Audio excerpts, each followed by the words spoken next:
welcome back to the end of another week. I'm out in the orchard. We're still waiting for some trees, so we'll have to call up the nursery and kind of chase those up.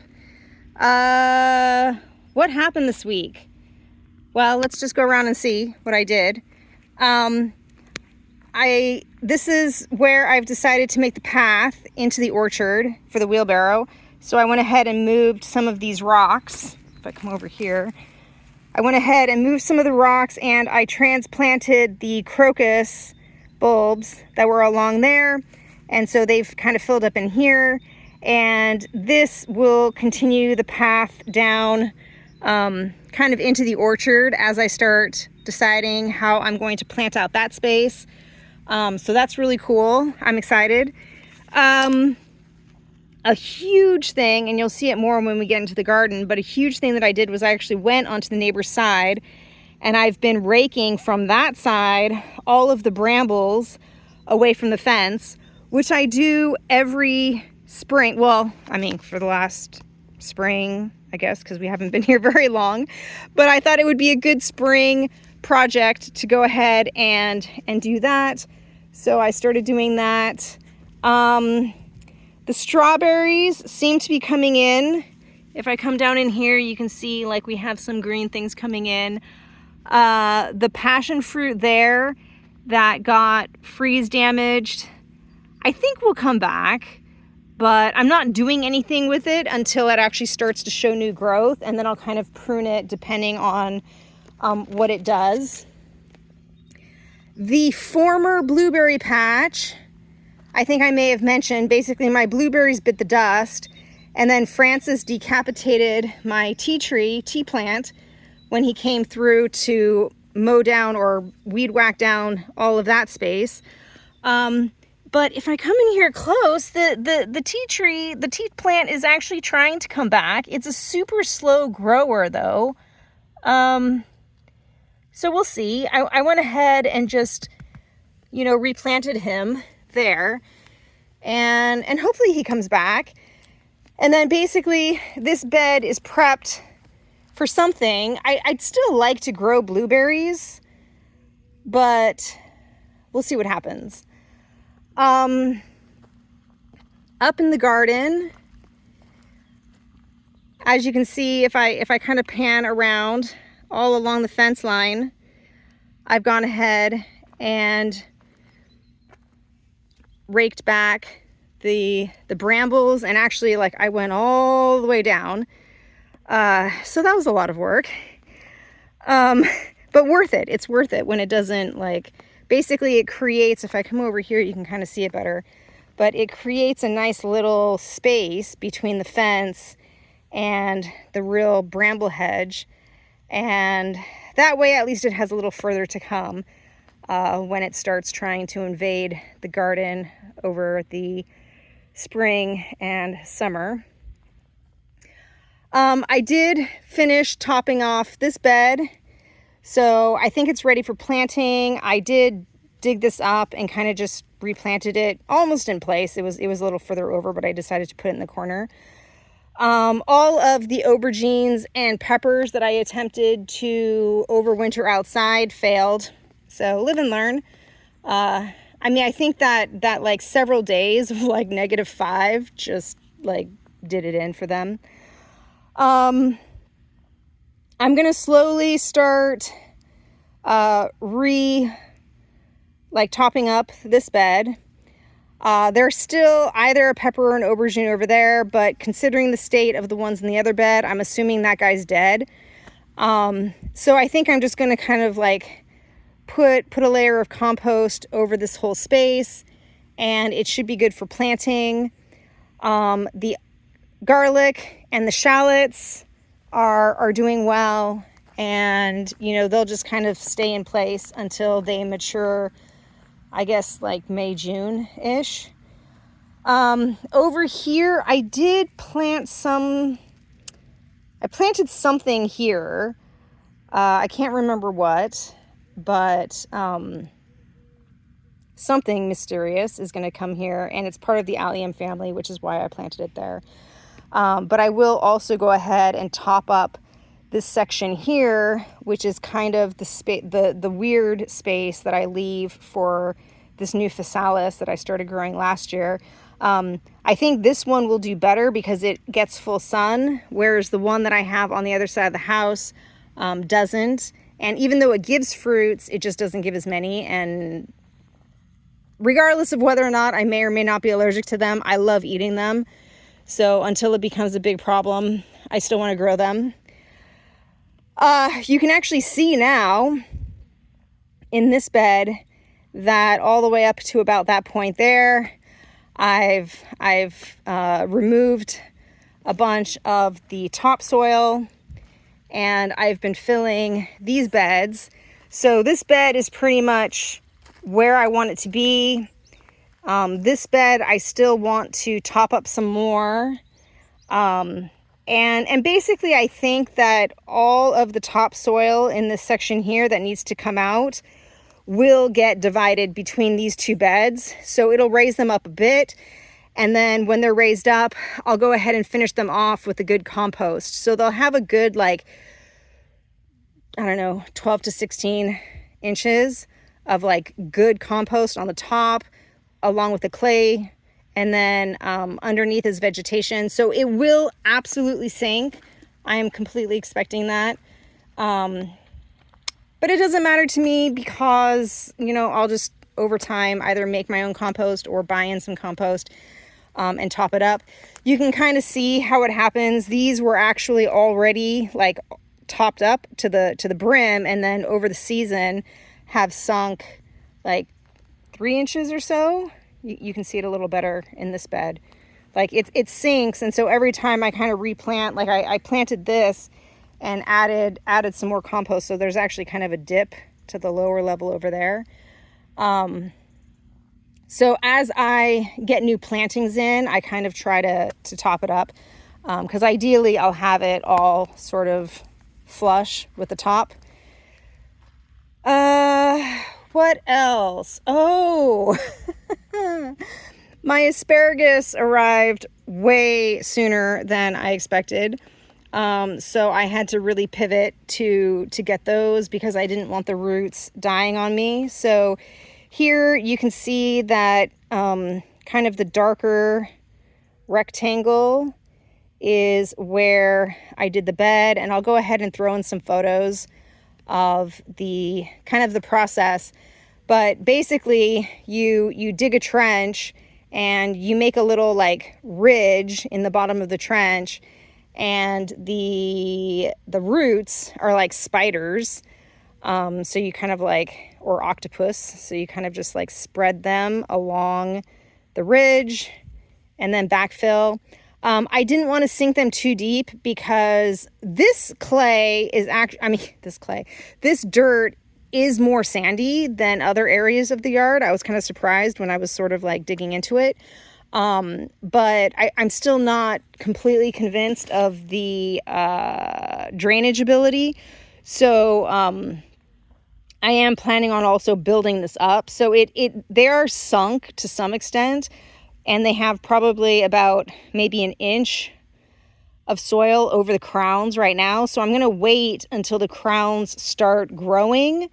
And then once they grow, I'll start kind of mulching over with compost. I'll be placing a layer of good compost dirt over them as they start to emerge. So we'll keep an eye on that.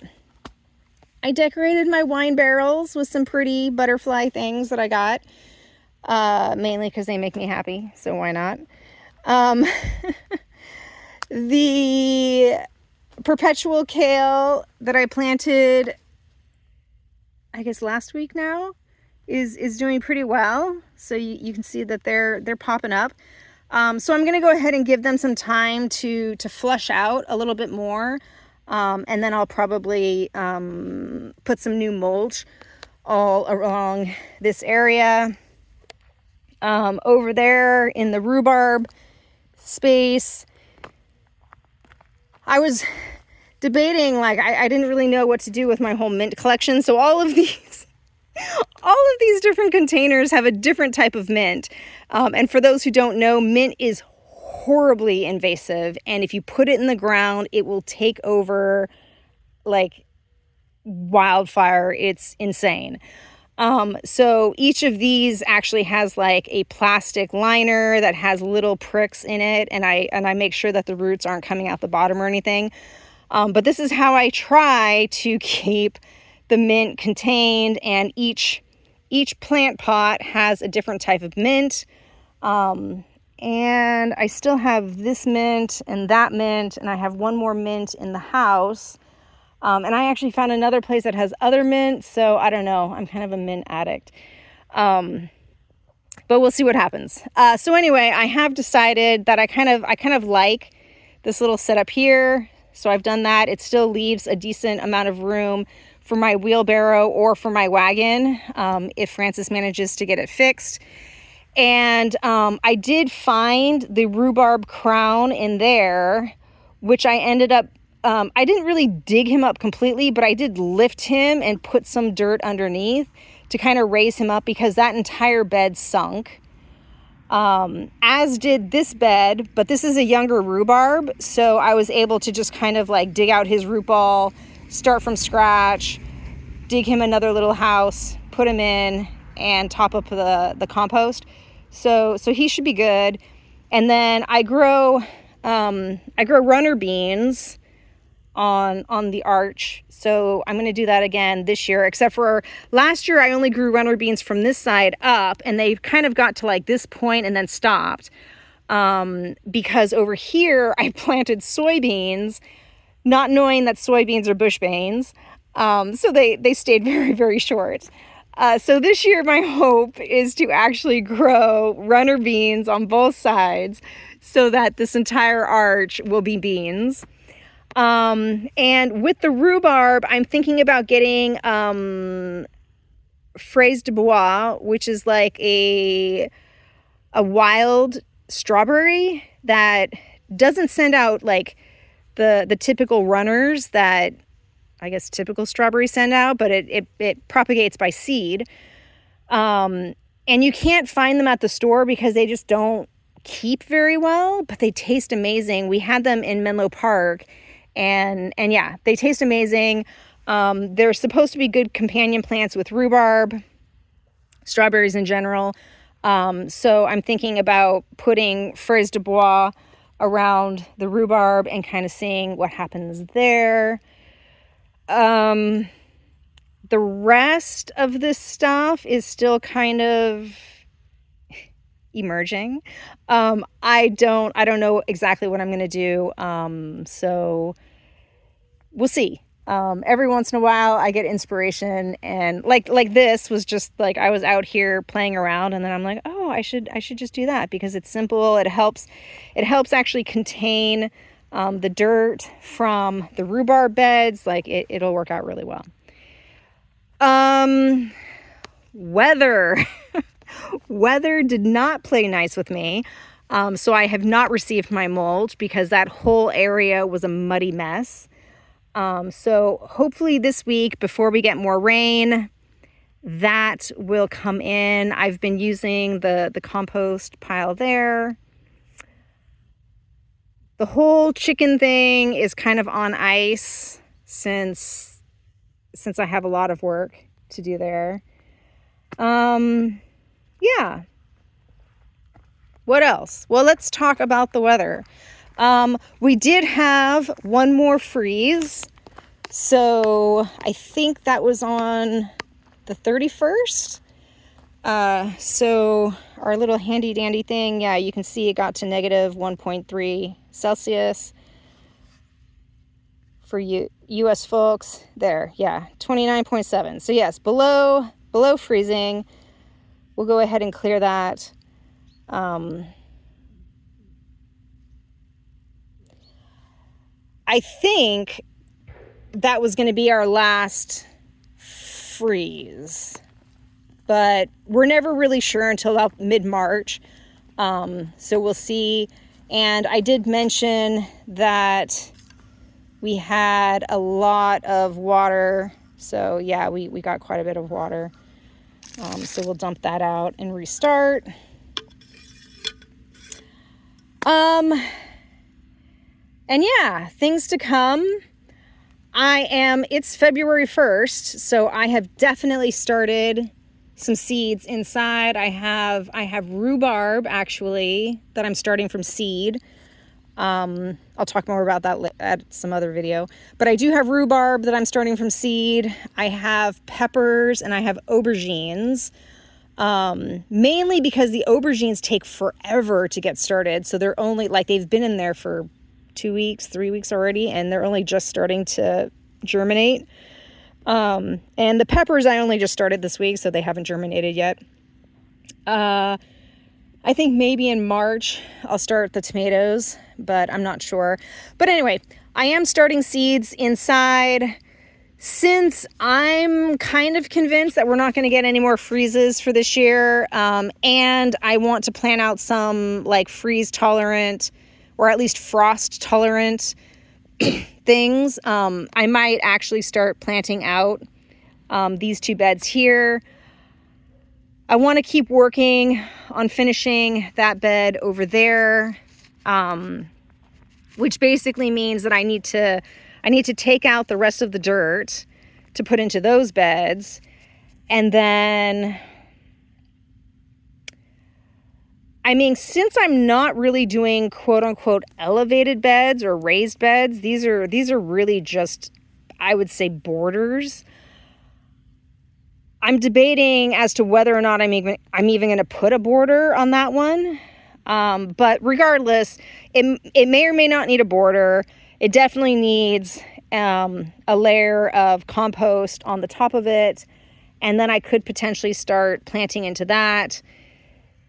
Once all this topsoil is in those 2, then I need to backfill those with more compost, and then I'll be able to plant into those.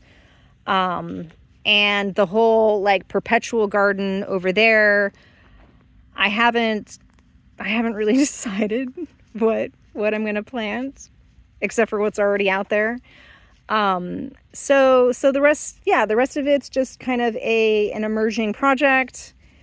But that is the garden for this week. And yeah, I hope you had a good one, and I will see you next week. Bye.